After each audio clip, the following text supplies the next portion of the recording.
देवराज सेव्यमान पावनाग्रिपङ्कजं व्यालयज्ञसूत्रमिन्दुशेखरं कृपाकरं नारदादियोगिवृन्दवन्दितं दिगम्बरं काशिकापुराधिनाथ कालभैरवं भजे। भानुकोटिभास्वरं भवाब्धितारकं परं नीलकण्ठमीप्सितार्थदायकं त्रिलोचनं कालकालमम्बुजाक्षवक्षशूलवक्षरं काशिकापुराधिनाथ कालभैरवं भजे।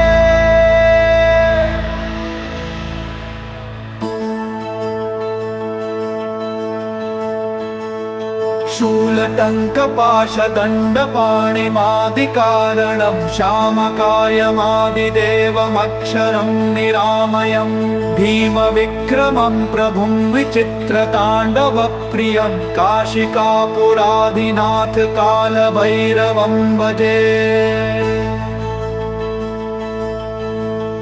भुक्तिमुक्तिदायकं प्रशस्तचारुविग्रहं भक्तवत्सलं स्थितं समस्तलोकविग्रहं विनिक्वणन्मनोज्ञहेमकिङ्किणीलसत्कटिं काशिकापुराधिनाथ कालभैरवं भजे।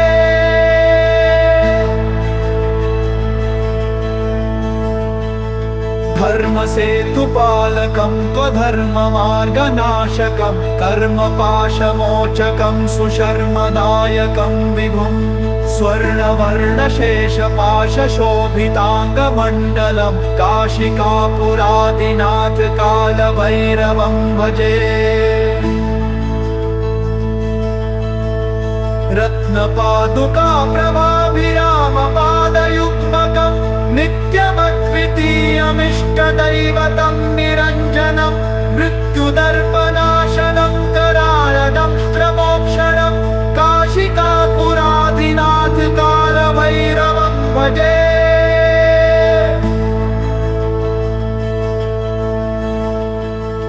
अट्टहासभिन्नपद्मजाण्डकोशसन्ततिं दृष्टिपातनष्टपापजालमुग्रशासनम् अष्टसिद्धिदायकं कपालमालिकन्धरं काशिकापुराधिनाथ कालभैरवं भजे।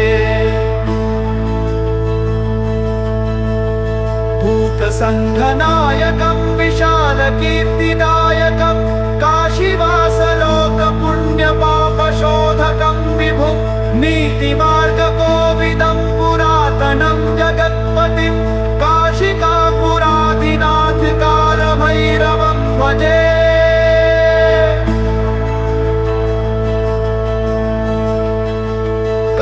कालभैरवाष्टकं पठन्ति ये मनोहरं ज्ञानमुक्तिसाधनं विचित्रपुण्यवर्धनं शोकमोहदैन्यलोभकोपतापनाशनं ते प्रयान्ति कालभैरवाग्रिसन्निधिं ध्रुवम्